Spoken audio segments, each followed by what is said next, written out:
Hi hello అండి అందరికీ నమస్కారం అండి ఫ్రెండ్స్ మన వీడియోలోనే టాపిక్ వచ్చేసి విద్యార్థులకు సంబంధించి ఏదైతే ముఖ్యంగా వేసవి సెలవులకు సంబంధించి మరొక ముఖ్యమైన అప్డేట్ అయితే రావడం జరిగిందండి. అయితే ఇందుకు సంబంధించిన పూర్తి వివరాలు అయితే మన వీడియోలో తెలుసుకుందామండి. వీడియో మాత్రం పూర్తి వరకు చూడండి ఫ్రెండ్స్, అప్పుడే మనకి పూర్తి సమాచారం అయితే తెలుస్తుంది. క్లియర్ చేయకుండా టాపిక్లోకి వెళ్ళిపోదాము. ఇక ఏప్రిల్ నెల చివరికి వచ్చేసాము. మరో వారం 10 రోజులలో ఈ నెల పూర్తవుతుంది. ఏప్రిల్ నెలాఖరు వచ్చిందంటే విద్యార్థులకు పండగే. విద్యా సంవత్సరం పూర్తయ్యి వేసవి సెలవుల సీజన్ వస్తూ ఉండడంతో ఈ వారం రోజులు ఎప్పుడు పూర్తి అవుతాయా అని విద్యార్థులు అందరూ ఆసక్తిగా ఎదురు చూస్తుంటారు.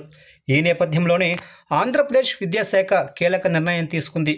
ఇక వేసవి సెలవులలో విద్యార్థుల భద్రతను దృష్టిలో పెట్టుకొని అన్ని పాఠశాలల్లో తప్పనిసరిగా కౌన్సిలింగ్ నిర్వహించాలంటూ కీలక ఆదేశాలు జారీ చేసింది. పాఠశాలలు పూర్తయ్యేలోపు కౌన్సిలింగ్ సెషన్లు నిర్వహించాలని ఆదేశాల్లో స్పష్టం చేసింది.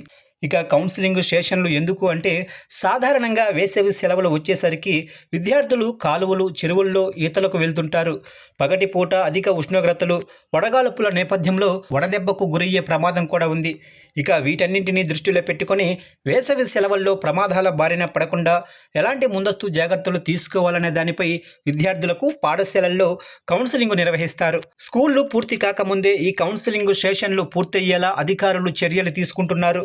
ఆంధ్రప్రదేశ్లో ఏప్రిల్ 24 నుంచి వేసవి సెలవులు ప్రారంభం కానున్నాయి.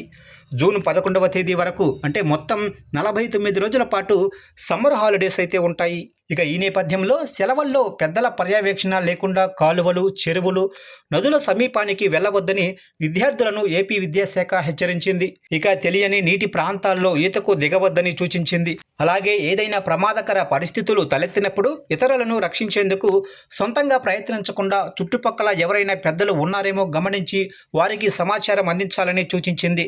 మరోవైపు వేసవి కాలంలో ఎండ తీవ్రతను దృష్టిలో పెట్టుకొని మధ్యాహ్నం 12 గంటల నుంచి సాయంత్రం 4 గంటల వరకు బయట తిరగకుండా జాగ్రత్తలు తీసుకోవాలని సూచించింది.